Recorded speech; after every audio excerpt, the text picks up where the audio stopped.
Alors moi, j'ai des amis camerounais, mais mon expérience est plutôt algérienne. J'ai été coopérant technique de ce qu'on appelait les volontaires du service national actif à Colombéchar. Donc bien après la 62, donc après la déclaration d'indépendance, j'ai été amené à travailler sur un projet d'hôpital à Adrar.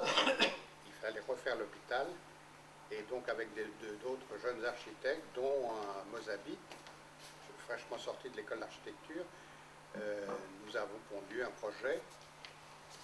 Alors, ceci dit, sur le plan de la culture, nous l'avons fait construit entièrement en terre, en adobe, comme on dit là-bas, c'est-à-dire c'est des constructions traditionnelles qu'on retrouve jusqu'au Tombouctou et plus au sud.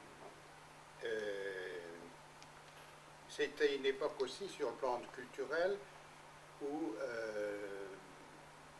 le gouvernement algérien avait décidé l'enseignement de l'arabe dans l'école primaire, alors que à Béchar en tout cas, l'enseignement était assuré par des profs venus de France, des coopérants venus de France, etc., et en français.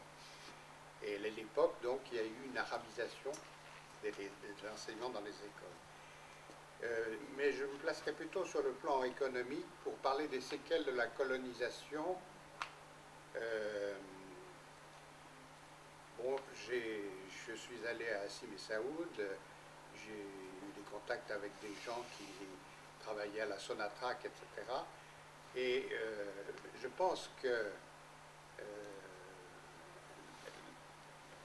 parmi les séquelles de la colonisation, il y a ces séquelles, disons, économiques qui font que pendant la colonisation, sur le plan économique, le rôle d'un pays comme la France a été de pomper les ressources des pays dans lesquels il était implanté. Et c'était aussi le cas de l'Algérie, hein, avec son pétrole notamment.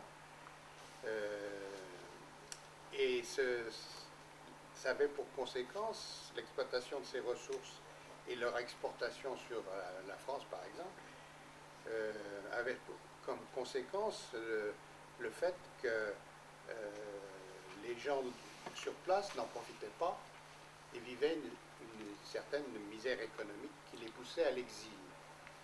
Et pour moi, l'exil est encore aujourd'hui une conséquence, effectivement, de cette exploitation, on pourrait peut-être plus qualifier de coloniale, mais d'exploitation des ressources dans les pays dits sous-développés. Donc c'est une conséquence aujourd'hui, hein, de la colonisation. Et je rejoins ce que vous disiez, c'est vous-même qui disiez, vous parliez de l'exil. Ben, l'exil, pour moi, c'est une séquelle de la colonisation. Ça ne veut pas dire que pour certains Algériens ou certains Camerounais que j'ai bien connus n'ont pas réussi, à travers l'exil, à se retrouver, à se donner une personnalité. Et des fois, ça leur a permis de cultiver, de retrouver leurs propres racines. Et ils ont une double nationalité, une double culture, disons. Ça ne leur a pas empêché d'être en France, de retrouver par ailleurs leurs racines. Voilà ce que je pouvais dire, moi, de mon expérience personnelle. Il se trouve que quand je suis arrivé à Grenoble, j'ai milité un peu à l'ADCFA. On faisait de l'alphabétisation aussi avec des gens comme Paul Musard, bien connu des milieux. Paul Musard.